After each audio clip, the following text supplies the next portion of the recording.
Okay, hi everyone. On behalf of the organizing team, I would like to welcome you to the workshop on biological and artificial reinforcement learning. Now, before I start, I would like to acknowledge that the land on which we gather is the unceded territory of the Coast Salish peoples. It is with gratitude that I'm here as a visitor on these traditional territories where we now meet. Now, the idea of our workshop came when Fayal, Sarah, Claudia, Ray, and myself actually met at COSIGN, which is a computational systems neuroscience conference in February this year.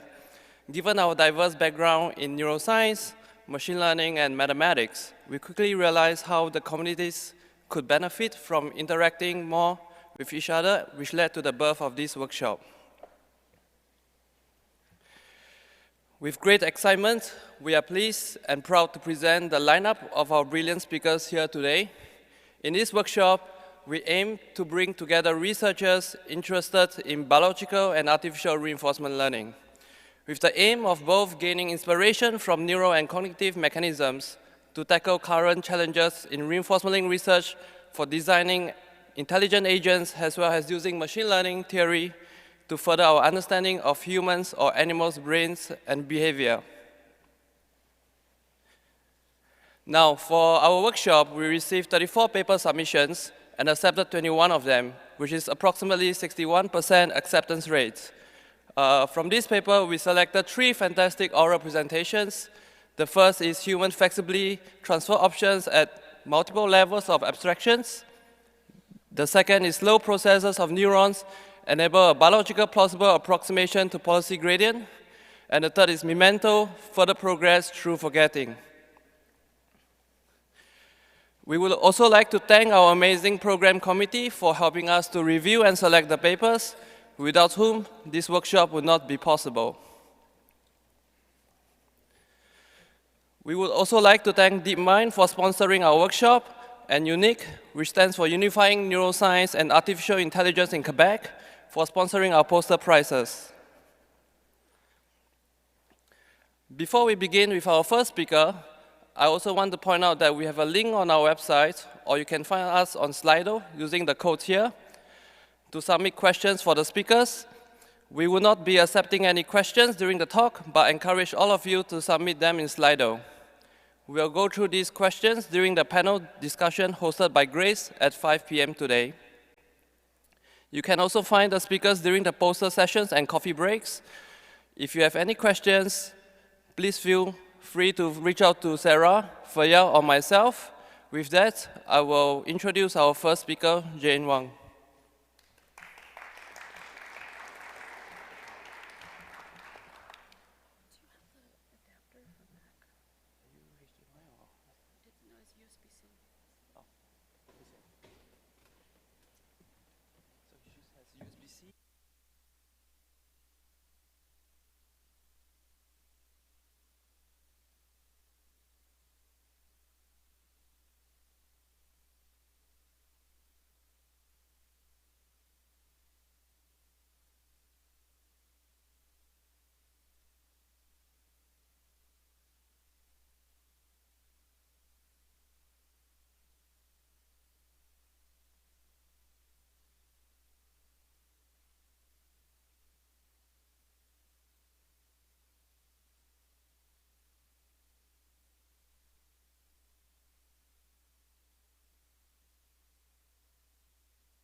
Introduce Jane. Jane is a senior research scientist at DeepMind, where she's a member of the neuroscience team.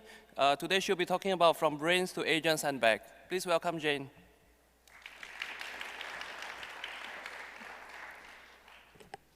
All right, first of all, I'd really like to thank the organizers of this great workshop, in particular Ray and Fariel, for inviting me today. I think this is a really perfect workshop for me because I have been thinking about these are two of my favorite topics, neuroscience and AI, and recently I've been thinking a lot about the relationship between the two, so this is kind of comes at a really great time to give this talk. But first, I'd like to talk briefly about how these two disciplines, oh, sorry, this is, it's not showing. Oh, okay. Can everybody see that? It's over here, okay. First, I'd like to talk briefly about how these two disciplines got started, their origins, because they actually have developed along pretty different independent tracks with only limited interaction until fairly recently. Neuroscience has historically been mostly discovery-oriented, meaning that there's interest in essentially discovering how things work, in particular a focus on the neuron and physiology. These are actually some of the first images of a neuron. These are actually drawings made by Ramon and Cajal in the 1980s, shortly after the invention of the Golgi staining method. And of course, this is one of the progenitors for modern neuroscience today and medicine in neurology and in brain disorders. There's also, of course, very intricate ties with behaviorism and psychology. And two of the main sort of founders of this field are Ivan Pavlov and B.F. Skinner, who respectively founded classical conditioning or Pavlovian conditioning and operant conditioning. And these, of course, developed into the modern psychological fields that we think of today. On the other side, on the AI side, I view it as having historically been rather engineering-oriented, meaning it was focused on creating something, trying to construct things. Of course, one of the earliest and most important roots in this was what's now called good old-fashioned AI, which is essentially focused on symbolic or expert systems, which emphasizes constructing a knowledge store of semantic and logical facts or relations. A great example is the psych knowledge base, shown here. And of course, a famous example is the Deep Blue chess engine, which beats the world chess champion Garry Kasparov for the first time in human history. And of course, there's also roots in automation or control theory. So robotics has played quite an important role in factories and automation, and this has definitely led into a lot of modern AI today. And then, of course, in relatively more recent years, we now have the advent of connectionism, or early neural networks, with the introduction of the perceptron, which, of course, it did take inspiration from neuroscience in thinking about, it took its name, obviously, neural networks, from neuroscience, and thinking about the connection of the nerves. Okay, so given this really brief background into the relatively separate history of these two fields, we can now start to think about the question of what can AI and neuroscience learn from each other. I'd like to rephrase this question first and ask, what do AI and neuroscience have in common? And also, what's transferable between the two? So first, a point of clarification, though. When I say AI, for the purpose of this talk, I'm actually talking about agent-based AI. So an agent that's acting within an environment and interacting with it. So essentially reinforcement learning and not supervised learning like image recognition and Siri and so forth. Not because these don't have relationships with neuroscience, but I just haven't thought as much about the connections there, so I don't feel comfortable speaking about it as much as I do agent-based AI. So we'll be focused on that. Okay, so in the context of reinforcement learning, the commonalities between neuroscience and AI, to me, rest in the fact that both of them involve an agent acting in an environment. And this means that you can think about common tasks between the two, and also common learning processes. And this, a lot of people have actually been thinking about this in pretty recent years. There's some really great review papers and perspectives that have started appearing. For instance, this one by Adam Marblestone and colleagues in 2016. Of course, a paper from DeepMind by Demis and others in 2017. A really great one that I like by Anthony Zader in 2019, and also Blake Richards and others, a deep learning framework for neuroscience. So I just, if you're interested in kind of the themes I'm talking about in this talk, then I suggest that you check them out. These are really great.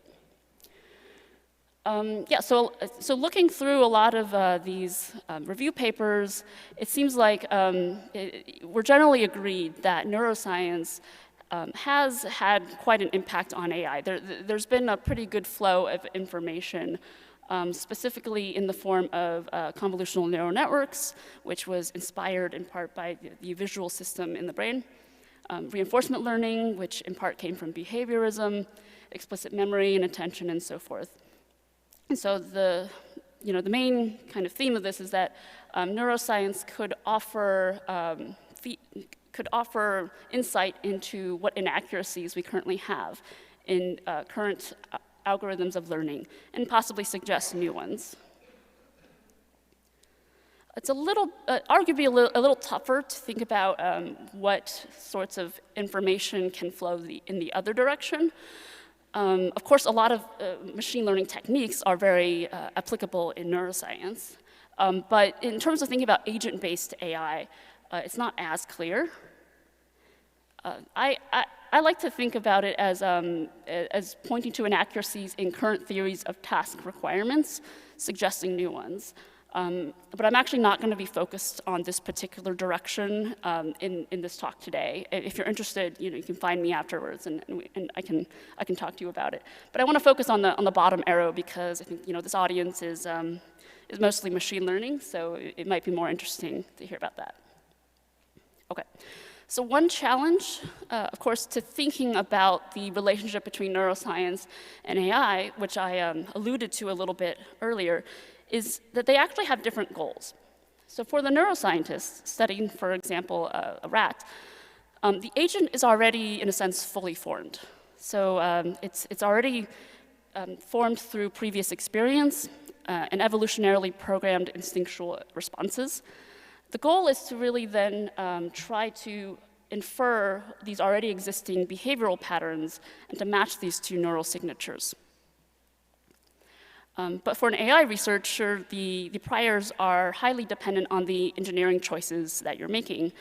What their learning process is. So you first specify the training process, and then you have a goal of creating an agent.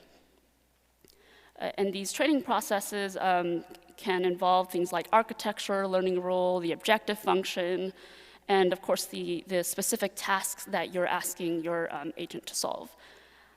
These tasks are environmental demands. And these tasks then constrain the behavior and determine the formation of priors. But you can see that the flow is sort of in the other direction for an AI researcher. Okay, I found this video online recently of how we actually make cookie cutters. And I think this is a really great sort of depiction of what I mean, this idea, showing the different goals. So if I'm looking at this cookie cutter machine, I have my final cookie cutter. Essentially, neuroscience is trying to study the cookie cutter. It's trying to figure out what's actually there, what has been formed. The AI researcher is trying to engineer the cookie cutter machine and trying to make something that looks like a cookie cutter. But they're sort of focused on different aspects of the problem. But I don't want to belabor this analogy because I don't think it's a perfect analogy. There's a point I want to make, which is that the thing that we're trying to study in neuroscience is not a fixed end product like a cookie cutter. It's actually a learning process. And these learning processes can be divided into two general groups, including innate behaviors, priors, or how to learn, and learned behaviors, which are task-specific associations. In other words, what to learn. So to give an example of the distinction between these two, I really like this example brought up by the perspectives piece by Anthony Zader, which talks about place fields. Place fields exist, or we can see place fields when we are imaging or recording neurons from, for instance, a rat that's running around in an open environment. We can see that these specific neurons fire in a very specific place in the field that it's running around in. So essentially, it's able to create a map. It's tagging specific locations that it's running around in. And this quote says that essentially the propensity to form place fields is innate, but the content of the place fields is learned, because every time you put the rat into a new environment, you actually see that these place fields can change locations. So this is the what that is learned that can change from task to task. But it still nevertheless forms this place field just naturally, because this is an innate process. Okay, so to recap, the two types of learning that we can study in neuroscience are innate behaviors, which are already adaptive, possibly through evolution, most likely, and they are representative of an environmental structure, the environmental structure that these animals were adapted to. And then the other kind is learned behaviors, which represent fast adaptation. So for instance, the specific place fields, item context association, and I want to emphasize that these are not independent processes, because the learned behaviors actually can arise out of these innate processes. For instance, the formation of the place fields. And this idea is not new, as anything in machine learning. This is quite an old idea that was introduced in the late 1800s called Baldwinian or the Baldwin effect, really, Baldwinian evolution. I like this quote, which says that if animals entered a new environment or their old environment rapidly changed, those that could flexibly respond by learning new behaviors or by ontogenetically adapting would be naturally preserved. This saved remnant would, over several generations, have the opportunity to exhibit spontaneously congenital variations similar to their acquired traits and have these variations naturally selected. So essentially, this is saying that if we have traits that allow us to learn more quickly in a dynamic, changing environment, then those traits would tend to be selected for and passed on. And this is adaptive precisely because we live in a very dynamic, constantly changing world. And it works because the world that we live in is not only dynamic, it's also structured. All the different possible tasks that you can encounter in your everyday life are constrained by things like physics, mathematics, just the fact of physicality and the fact that we inhabit this persistent universe. So the combination of these two factors, dynamic and structured, means that some assumptions have to be made, but when we make these assumptions, we can have really quick learning on top of them. And this idea has recently become very popular in the field of machine learning. It's called model agnostic metalearning. I'm sure many of you have heard of it. And you can see that it maps quite well to Baldwinian evolution.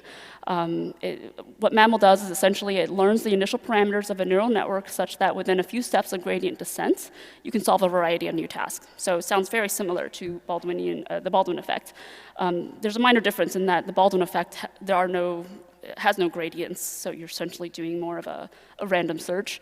But you can see that essentially meta-learning is a form of having fast adaptation or fast learning processes that arise from doing slow learning. And so so this is the idea of meta-learning. It's experienced a resurgence in recent years, and there's many, many different variations of it and implementations. But for me, the crucial component that defines meta-learning is that you have at least these two nested loops of learning, or multiple nested loops of learning, but you have at least two. The slower outer loop of learning is learning priors that is then helping the inner loop to learn faster and to learn task specifics. So again, this maps onto this learning how to learn versus what to learn on the inner loop. Okay, and the form that I've been working on primarily has been looking at how meta-learning arises when an agent is interacting with an environment, so reinforcement learning. In other words, the agent produces an action, so it has a policy that then impacts the environment, and then the environment gives an observation or reward back. And you can parameterize the policy of the agent by a set of parameters theta. And because this form, reinforcement learning requires constant interaction with the environment and constructing a sequence of actions, we thought it was most intuitive to be using something, a network that has memory, which is just an LSTM. And through this LSTM, it's able to essentially integrate information over time in its hidden states. Okay, and so we can essentially adjust in the outer loop the parameters of this LSTM via a training signal, which is just a reward prediction error, that is going to allow us to achieve better reward over the entire episode. So total reward over an entire sort of set of interactions with an environment. And of course, the last important ingredient is that we have a distribution of tasks or environments that we're training on, not just a single task, because we need to be able to adapt to the novel aspects of each of these tasks, as well as absorb the structure that's common across all of them. So we need these like kind of dynamic setting in which we're training. Okay, so putting this all into one framework, it's actually really interesting to try to map what I've been talking about in terms of the innate behaviors and the learned behaviors in neuroscience and compare it to the priors and other aspects that are learned by the agent during meta-reinforcement learning. So the innate behaviors for a biological organism are displayed in ecological tasks, so tasks that an animal displays, say, in the wild. It requires little learning, it's pretty intuitive, and these tend to be evolved or they developed over the course of development, childhood, or they just emerge in a very stereotyped way. For our meta-RL agent, the innate behaviors map onto the structured priors that we learned through training on many tasks. So in the form that I'm talking about, these would be just the weights of the neural network. The learned behaviors for an animal are things that we usually see in a lab. Whenever you put a rat in a maze and you ask it to sort of run around, these things take a lot of training to be able to, for the animal to learn, essentially. And it is depicted as essentially fast learning of novel stimuli. So I'm in a new maze now, how do I, or I'm in a new situation, how do I adjust? And this maps onto the idea of the meta-RL agent that is, of course, able to quickly adapt to a novel task via the activations of the neural network. Okay, so I want to go into an example for what this can look like. This is, for me, the quintessential example of learning to learn. It's also one of the earliest examples. It was introduced by Harlow in 1949. And essentially, what he did was he took monkeys and he sat them down in front of two new objects. And if the monkey selected one of the objects, it would be rewarded with food located under the object. And for 6 trials, they were presented with the same 2 objects, but with randomized left-right placement. And the monkey essentially had to keep picking the correct object. So it had to learn this rule that it was the object that was associated with the reward and not the left-right placement.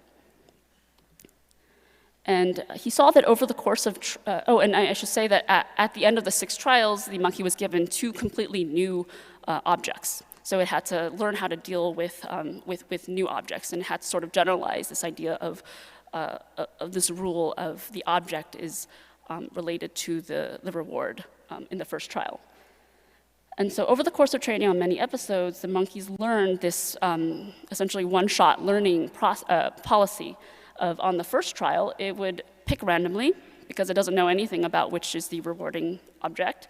And then on the second trial, it would immediately pick the correct object, even if it was on the other side. And so this is the idea of being able to learn, because it took many episodes to get to that point, but then once you got to that point, the monkey could deal with all sorts of new objects.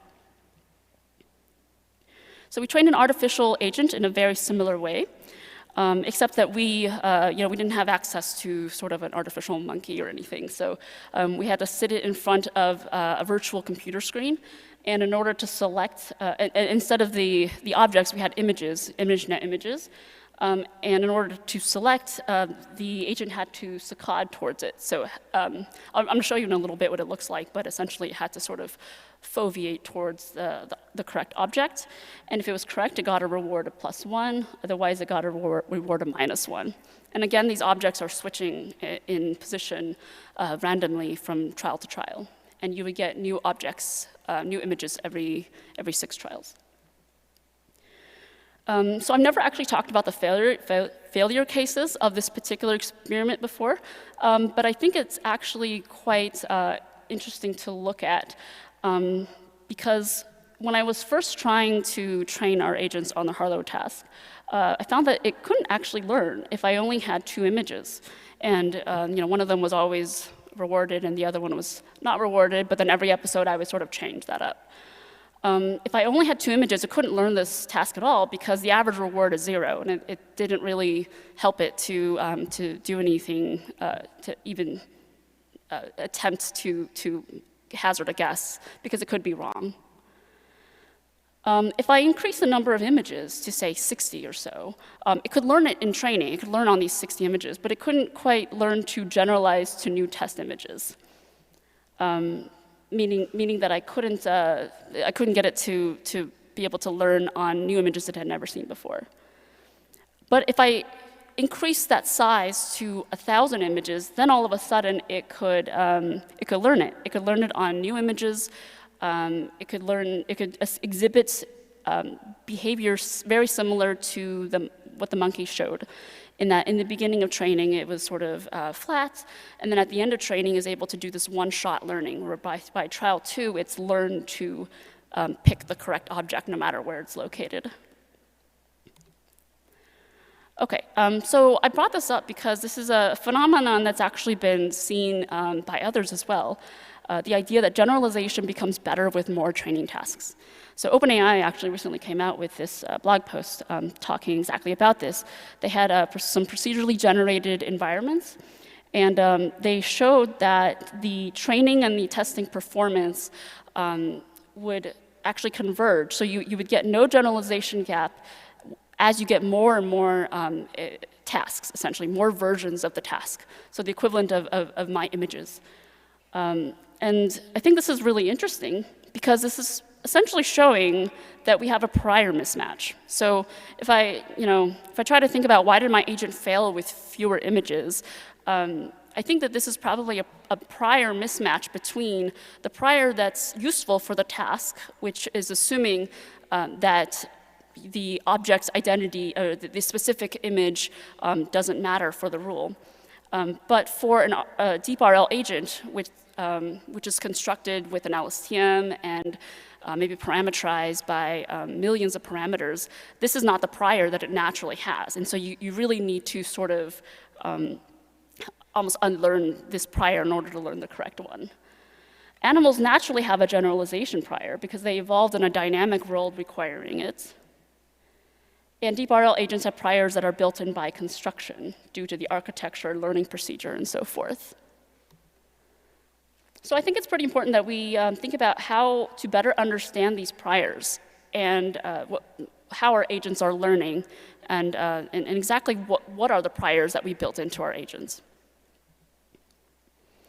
But luckily, we have access to all of the information that we need to understand these priors.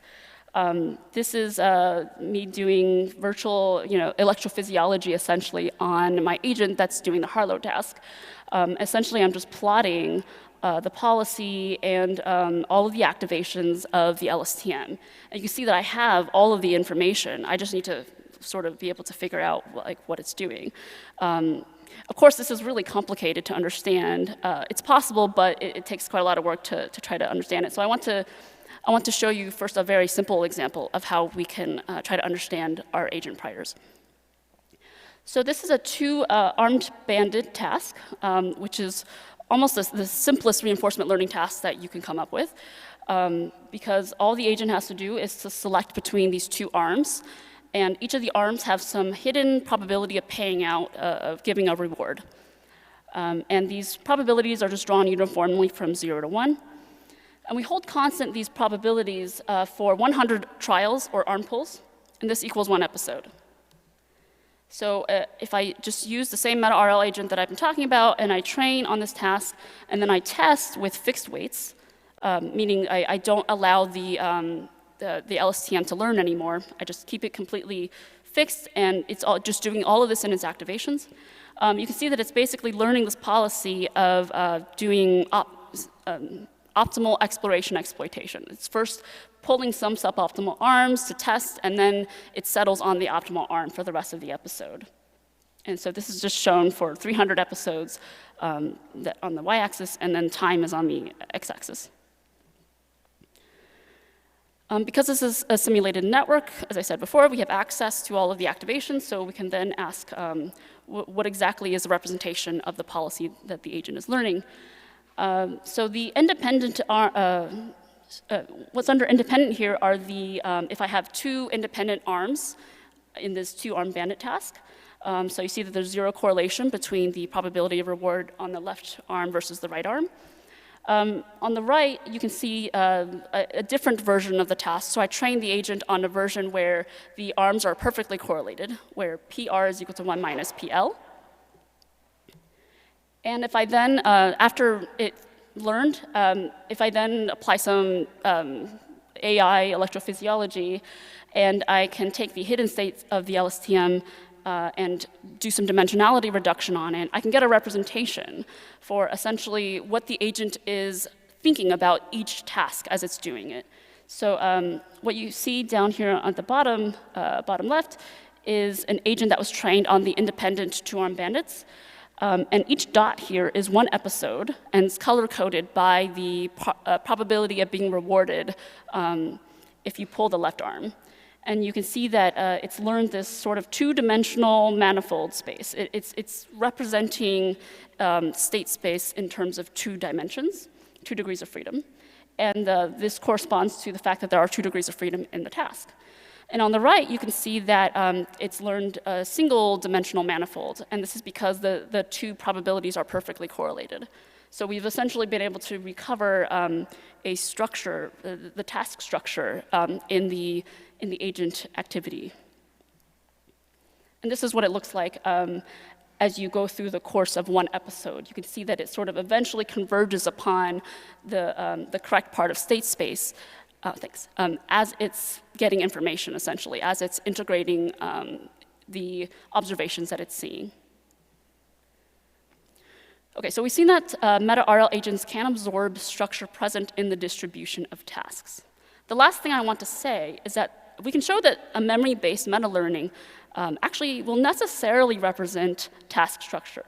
So this isn't just an incidental thing that I just showed you, that we were able to recover the task structure. And the reason this is because of 2 facts. The first, the meta-learner is trained given observations from a sequence generator with structure. So in this case, the two-armed bandits, it's generating a sequence of observations that is already structured. And the meta-learner has to predict future observations from past history. And the second fact is that the memory of a meta-learner is limited, which means that it cannot simply just memorize the mapping between past history and future prediction. So it must necessarily encode within it some representation of this generator. So the result is that the meta-learner eventually learns a state representation of sufficient statistics that efficiently captures task structure. So a very simple example is let's just think about a meta-learner trying to predict the outcome of a coin toss, where I don't know the probability of it landing heads or tails. Maybe it's biased.